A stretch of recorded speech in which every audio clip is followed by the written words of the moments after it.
Good evening and welcome to TDM Talk Show. Healthcare in Macau lags behind that of other highly developed countries and regions. This is mostly due to a lack of infrastructure and specialists. There's been much talk about setting up a proper medical school in the SAR, but there's no timeline for such a move. Our guest has been in the forefront to take health sciences and healthcare to a higher level. Dr. Billy Chan is the director of the Center for Excellence for Medical Professional Development at Macau University of Science and Technology. Dr. Billy Chan, thank you very much for joining us. Welcome to the show. Good evening. Thank you so much for having me. Good evening. We have at Macau University of Science and Technology a faculty, I must say, we have a faculty of health sciences, offering programs such as Bachelor of Nursing, Master in Nursing, Master and doctoral programs in public health, alongside other programs. At the University of Macau, we also have a faculty of health sciences with Bachelor of Science in Biomedical Sciences and other programs as well. What we don't have is a proper medical school or a faculty of Western medicine. That's right. Why is that? Well, I think historically speaking, we inherit a rather, how you call it, peculiar system that we have. Probably we need to see, in a few years, we really need to establish a medical school. Unlike Hong Kong, I mean, Hong Kong has got medical school back in the 1800s. The late 1800s. I mean, the Sun Yat-sen, the greatest man in the revolution. I mean, he was the first batch of the graduates, one of the graduates, I should say, and he was practicing medicine here in Macau. So I think historically speaking, if we can have one after 500 years, is doing us a huge benefit to the public in the future, because one thing, our faculty of health sciences, we've been running a lot of courses and educating and training the local doctors and nurses the last 6.5 years. We have a very good faculty with world-class simulation facilities as well. What we don't have at the moment is a medical school that gives you the basic learning and produce a homegrown doctor, so to speak. There has been argument that we don't have enough population and we can always depend on importing doctors from elsewhere, from the nearby region, or it's all good, by the way. But what we don't have is a system that we can have the local system to flourish in the future, because we're not getting any younger, and most of the specialists that we can see in this particular territory here, they're hitting retirement age pretty soon. What's going to happen is, of course, you can import doctors, but ideally, if you can have a two-way approach, have the homegrown doctors to be educated here, and bring them up to the international par. The reason why we say this is because the last couple of years we've been also running courses for the medical graduates coming out from China. They're Macau citizens and they got a degree from China. They came back. Of course, they want to get into the public system. They want to get back into the workforce. We don't want them to deal cards or become a croupier in a casino. So to retain these brains and how to weed out the bad ones and keep the good ones is a rather daunting task. It's a big challenge. You were mentioning that, well, we don't have, of course, a proper medical school. There's been talk about setting up an academy of medicine or something of the kind at the University of Macau.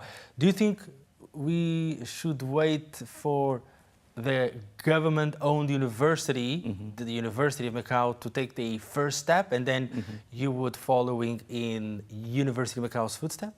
Or not necessarily? It's very hard to answer this question because, first of all, the Academy of Medicine, it would be something sort of a college system that they have it in Hong Kong already, have it in a region like Taiwan, in Malaysia, Singapore. This academy probably is a licensing body, a bit like akin to the College of Surgeons of Edinburgh, for instance. They've been outreaching to the Far East, India, Singapore, Malaysia, and they run examinations for the existing doctors. So when they graduated, get into the workforce, want to pursue their interest, so these subspecialties will form a bigger body. It is at Academy of Medicine. So this one umbrella covers all these specialties. So they run exams, so make sure they're up to the standard, and ideally is to produce a very continuing type of a medical education. But medical school is something that we don't have, is fundamentally different. We want to see a program that is based on a Western curriculum. The first 2 years, basic science study. Then you get into a junior clerkship session for a year. You move them on to a senior clerkship, and they develop their own interest, specialty clerkship. And it will be pretty much what 100 years ago of what we call a house tax system. They've been setting up this particular system for the last 100 years. We want to see something like that in Macau. But of course, medical school has, the setup has moved on since then. So what we've been trying to do the last 6.5 years, we were, of course, putting in papers in place, make sure we put a proposal. Have you got a blueprint? We have something in a back room. I haven't got it tonight, but we have proposed to the government for a while. So let's say, for instance, that you have this blueprint submitted to the government, and the government gives you the green light, the AOK. When would you be able and capable of having it up and running? We don't know. We don't have a line. We don't have any kind of any form of. It takes investment. It takes recruitment. Recruitment. It takes. Yes, but with what we have in Macau today, to set up medical school is not that hard because we have the basic facilities in Macau. It doesn't matter if it's running in the Macau University or us. The objective is really to train some of the locals here to become doctors, and that's something that we want to see. It could be a collaboration. It could be something that we can do in the future. We're coming from the training and education background. I've been doing it since 1999, a long time ago. What we've been trying to do in this particular space in the Faculty of Health Sciences the last 6.5 years, we try also to set up some sort of standard for CME, continuing medical education programs for nurses, doctors, and also medical professionals as such. We have a fairly good simulation system in-house. Simulation is nothing new in the aviation industry, by the way. And back in the 1920s, I mean, Edward Ling invented the first simulation system for pilots. They've been using it since Second World War, and all the nations like Australia, New Zealand, Canada, they've all been using it to train their pilots. So when you're responsible for lives on a plane, and of course you can transfer that onto medical field, when a doctor is facing patient, you don't want a patient to be harmed. And for instance, I mean, we train nurses and doctors in an emergency room. It's quite a frightening experience when you get into an ICU or emergency room. So we create a mock-up ward, so the machines, the equipment that they're using are real. But that involved a handsome investment. I mean, the funding. Is it coming from the government, from Macau Foundation, from other? Yeah, sort of bitsy. I think the government has done a good job the last 6.5 years, and I remember when I first arrived, there was a long corridor with empty rooms. Now we fitted with some really good equipment, and also we're able to have some good trainers in place to run these courses, because the undertaking is not small at all. We're talking about 12 to 19 certificate courses. We're talking about master's degree and PhD for some of the smaller batch of students that they graduate every year in the health sector. We train almost 1,500 to 1,800 professionals every year. And we run from, say, sonography, ultrasound courses for nurses and doctors, to some fairly highly advanced like cardio procedures and laparoscopic procedures. These are park task training, so they are able to pick on the things that they don't know. They can come back to be retrained.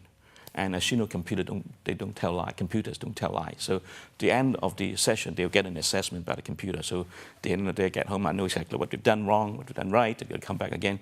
So the center is basically open 24/7. Each one of them got a passcode, they can come back, log onto the system, and off they go. And we've been doing it quite successfully the last 6.5 years. And most of them come back to be retrained. And some of the older doctors, when they graduated a long time ago, those equipment weren't around. I mean, say some of the laparoscopic instruments and endoscopy instrument and some of the intervention equipment, they weren't available at that time. So they all came back individually to basically to be trained under a riskless environment, so to speak. And who are the trainers, the instructors? Are they coming from overseas, mainland China? What have you been doing in terms of liaising with Good question. other institutions? Yeah. We have trainers from Hong Kong, of course. That's the closest thing we can get our hands on, you know. And because we have also platforms like the Sino-Luso International Medical Forum, the Sino-Asia Pacific Forum, which is the sister branch of it. We often run a lot of these forums and have workshops and lectures attached to it. So we are able to invite also international acclaimed institutes and their best professors and doctors and surgeons over to teach our doctors and nurses. So there's a Portuguese and Portuguese-speaking connection here, right? Oh yeah. We call it Sino-Luso International. So we got the Portuguese-speaking countries and also the international partners, the stakeholders, like people from Canada, Australia, United States, Europe, and all parts of the world. We are very lucky to have some of the best doctors from Portugal, for instance, and they have Portugal has got a fairly good system, and we're very lucky to have the opportunity to collaborate with the University of Porto, University of Lisbon, and some of the professors coming out from Coimbra.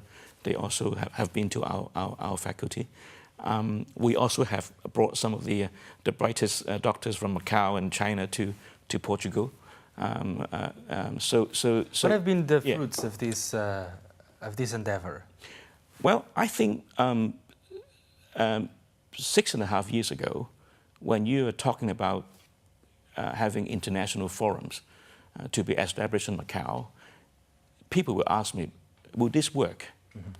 But 6.5 years later, we see high-level government level, they sign a lot of papers together, and very high-level training has been done in this part of the world. And also we have shown our effort to actually bridge across to some of the Portuguese-speaking countries like Cabo Verde, like Guinea-Bissau and Brazil. I mean, the president of the Brazilian Medical Association was here last year. So we are very happy to see all this to continue. Yeah. Among the different topics that you've been discussing in your sessions under the Sino-Luso International Forum, several caught my attention, but I would like to single out specifically the issue of medical error, because this ranks pretty high on your agenda, right? Exactly. When you talk about medical error, even in the most advanced country like United States, the latest studies that shows 990,000 of unnecessary death happening every year. And these are staggering numbers. Oh, yes. Yeah, right. So, and if we don't fix that, and we're not talking about a patient dying naturally. We're talking about pushing the wrong patient into the wrong room. They don't read the tag correctly, pushing them in the wrong direction, giving them wrong drug, or some of the mishap they face in the operation room. And this sort of stuff are preventable error. So we want to reduce that number, and certainly the simulation can play a part. So, I mean, 2,000 years ago, when you're talking about Confucius, what I hear, I forget, and what I see, and I remember, what I do, I understand, the old saying 2,000 years ago. And with the latest study, I mean, I'm sure you received a lot of emails last week. How many do you remember you received? Probably 20% or 30%. you may go to the press club and listen 20%. Yeah, it would be good if I. would be good, yeah. Yes, yeah. probably less. Yeah, you would go to a press conference or something, you may remember 50% of a presenter what it's talking about. But if you're in an interacting environment, video conference, telemedicine, this sort of higher level of virtual reality simulation, the doctors actually going into a virtual environment and feel and touch and seeing abnormal bleeding, you've got to deal with the situation, or eye and hand coordination got to be done in such a way to prevent medical error. This will be an indelible memory in their brains, so they will never make the mistake twice. Even they make the mistake again, they can come back to be retrained, trial and error. That will reduce the medical error in the long run. So these studies has been done, like the Gallagher study and all that. It's been done a few years ago. It proves that 30% less error the physician can be made, and they hit the right target 30% higher. And also we can reduce some of the unnecessary mishap, like pushing the wrong patient, they don't read the tag, or the different administration of the wrong drug, that sort of stuff. So not always easy though to have this conversation, especially in a cultural environment like that of Macau. Mm-hmm. You'd agree with me, right? That's right. This is not easy. And my question is, what's your take on Macau's approach to medical malpractice? The latest moves? Well, a lot of times we see it on the news, like for instance, some of the unscrupulous beauty clinic, they performing some Botox injection and this sort of stuff. For instance, we heard from Hong Kong as well, not just in Macau. What we are trying to do is we try to set up a platform like forum, workshops, to raise their awareness and to make sure they understand these practices are wrong.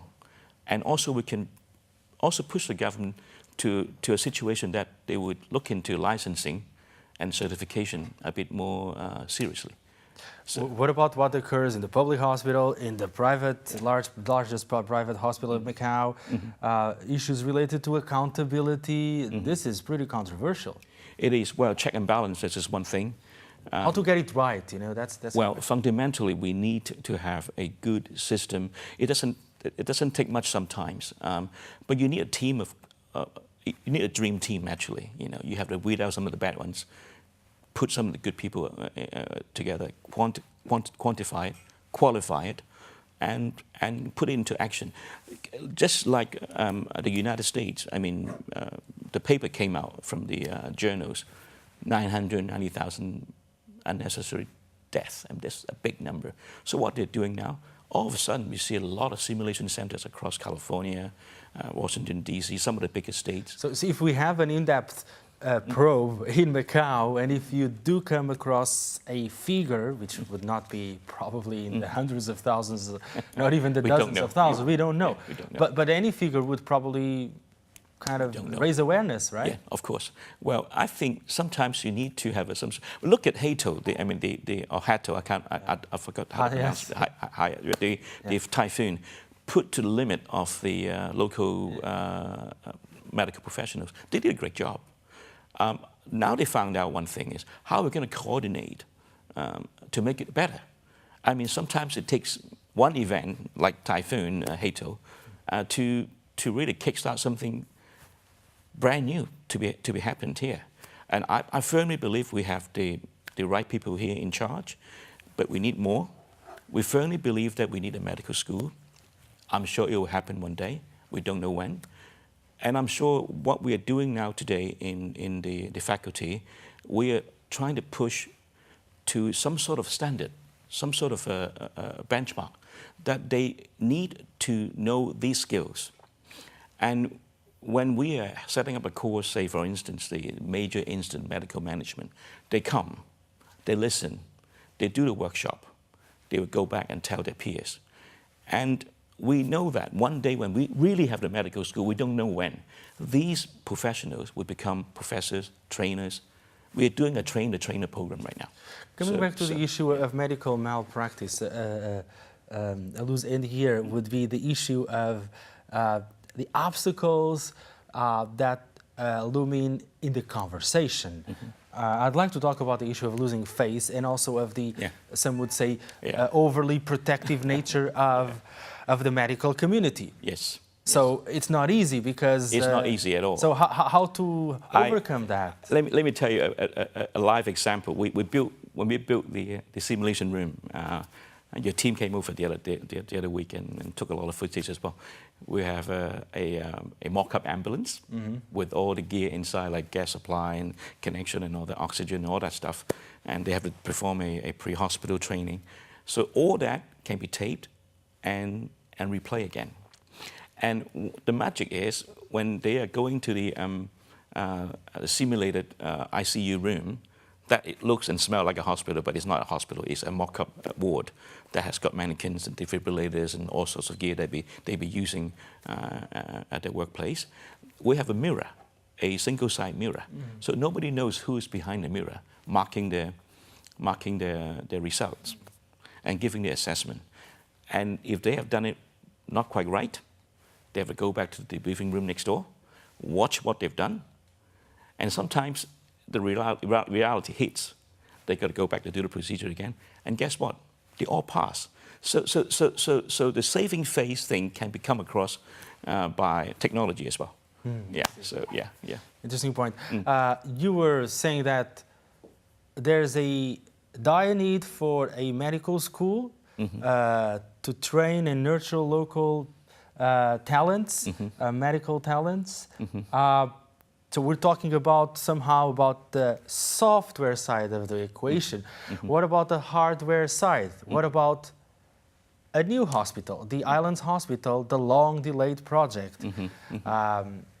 What's your take on this protracted situation where a public hospital, which is needed, and everybody's saying that there's a need for it for many years, and it's yet to be built. It is under construction.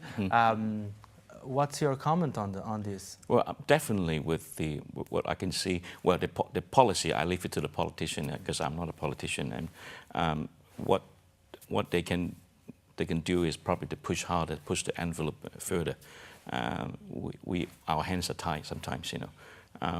With what we have today, I can see certainly we need a bigger hospital on the island.